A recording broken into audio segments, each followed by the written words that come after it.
What's up, guys? I hate that. I hate that that's how I started a video. As if I've ever started a video and you are my guys. What's up, everybody?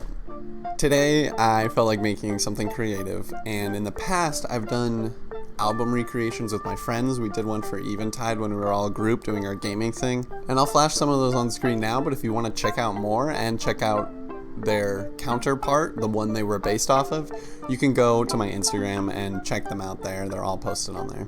But today I knew I really wanted to do something creative, so I told myself, let's do another album art recreation. It's been a little while since we've done one, and they're really good practice for Photoshop and Illustrator and everything without needing to like conceptualize something creative and completely original. It's just good practice with the tools, and then at the end of it you feel really cool because you see yourself on the cover of, like, you know, your favorite thing. So today I've actually decided I think it would be really fun to recreate the Whiplash album cover. I don't really know how that works. I guess technically it's just like a cropped poster. It's just the square version of the poster. And then you guys tell me if this video is fun for you, because I would love to make more stuff like this. And this morning I was thinking about it and I was like, I always do album art, but I totally could do posters as well. So if there's a movie you think would be fun to recreate, or a television show with a cool poster you think would be really cool to recreate, put it down in the comments below, because I would love to hear your ideas and I would love to get challenged and do something pretty hard. So before we get started, it's obviously important to look at what we're making so we understand what components we need to put it together and how we need to do it, if that makes sense. Let's talk about it. So this actually, the more and more that I look at it, the less challenging it actually seems like it is. Right off the bat, it's really convenient that they put their text down here just over this black space, because basically means we can just cover this whole area in black. Maybe we'll fade up a little bit more black on the drums just to truly hide the red if it's a little tricky to hide, but it's gonna be really easy. And then we can just find a font. We're gonna have to find a font that matches this. But then let's look in on his hands. So what we basically want to accomplish is replacing Miles Teller with me doing the exact same thing. So if we're gonna do that, we just have to look at which parts of him are crucial to the picture. So this, there's no way on earth they did this on purpose, but it almost feels like they shot this photo and this album cover perfectly to be recreated, because looking down here at his hands, where his hands meet the drumsticks, I was so worried I'd have to cut out these drumsticks, hold some drumsticks, make sure there's some motion on them, but I totally will not. All I have to do is sit where he's sitting and replace my hands, and we'll keep the drumsticks in, because the drumsticks have a nice motion to them and they're perfectly across these lines. His hand is hiding behind this line right here, showing the drumstick on the other side. So I just have to get my hand right there and then just cut right here and slide my hand behind the picture right there, and it'll look like I'm holding that drumstick. So that's going to be, I think, the trickiest thing here, is getting my hands in the perfect position to make sure they're right where Miles Teller's hands are. But other than that, we do want to real quick note the lighting on him. We have a lot of light coming down, obviously, from the top.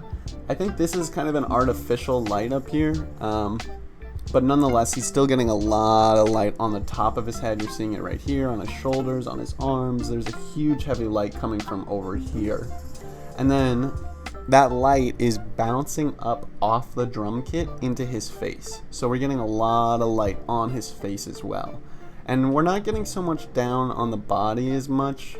We're getting a little bit right here in the chest, especially around all those whites that he's got on. But on the edges of him, you can see he's not getting as much light. So there's no light coming from the sides hitting him down low. It's just one light hitting him straight in the face and sort of in the chest area, like right around here. So we want to make sure we have light hitting us from the side. We want to make sure we have, we want to make sure we have light hitting us from the front, like the drum kit is. We want to make sure we have light hitting us from the side, like the stage light is.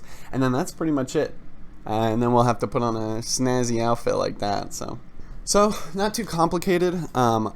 I've only been up for a couple of hours today, so I'm gonna go freshen up and make myself look a little better. But as soon as we do that, let's get started. Okay, so I don't have a big fat black skinny tie. I mean, I do have a skinny tie. I don't have a big fat black one. I have a black skinny tie instead of a long one. Instead of a fat one. I have a skinny black tie. He don't. But I do. And I also don't have a black jacket, so I'm using just a blue jacket. It'll work fine. We'll Photoshop it. And I'm trying to keep it unbuttoned. You might also notice mine is significantly more wrinkled throughout this process. All right, let's set the shot up.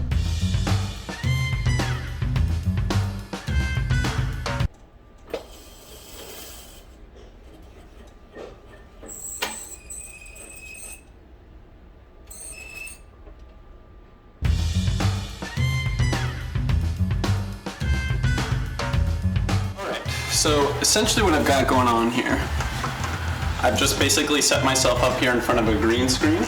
That's kind of the light that's coming here on his right arm like this. And you see how it's light up here and dark down here. And then on the floor, I've got a nice can light. And if I can get it just right, that can be that light that shines up on my face.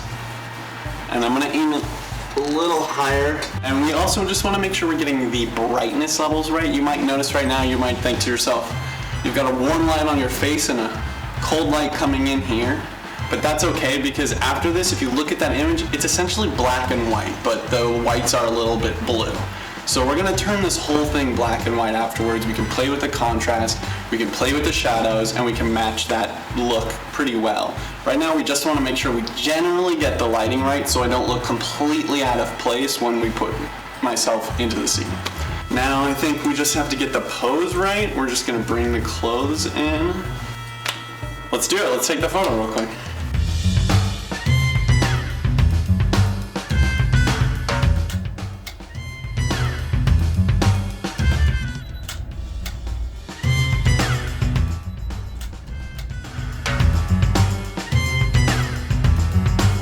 So when I edit my photos, I actually live stream on Twitch. If you're interested in learning how the actual process goes in Photoshop, step by step, moment by moment, I make a bunch of mistakes, we all learn from them. I get ideas from the chat. You can check out my Twitch channel. I'm usually streaming on Sundays, and the link for that will be in the description below. But right here, we'll rewatch what we did, and I'll kind of explain to you very briefly what happened. Alright, so the first thing I did was I went through my photos and I figured out which one closely resembled Miles' position. And then I started doing this thing where I replaced the background, but the strategy ended up not really paying off all that much. We used mostly original. After that, I masked out the green screen and shrunk myself down to size and put myself in place. I went back and did some touch-up with the eraser brush to get rid of the green edges that remained. And then this part's pretty cool. I used the puppet wrap tool to get my hand in the perfect position to make sure it was hidden behind that lower symbol. And I found the correct font thanks to a user in the group, Devin the Art God. Thank you again for giving me the correct font for the top there. And that leaves us with our final product. So I basically just replaced Miles Teller, put myself behind the drum set, and replaced the words. So this one wasn't the most challenging, but I had a lot of fun. I love Whiplash, and I love that I now have this cool thing where it looks like I'm on the cover. If there's some particular challenging album art cover or poster cover that you want to see me try to recreate so you can try to do it yourself, leave a comment down below because I would love to hear your suggestions. And if you like this one, maybe like the video.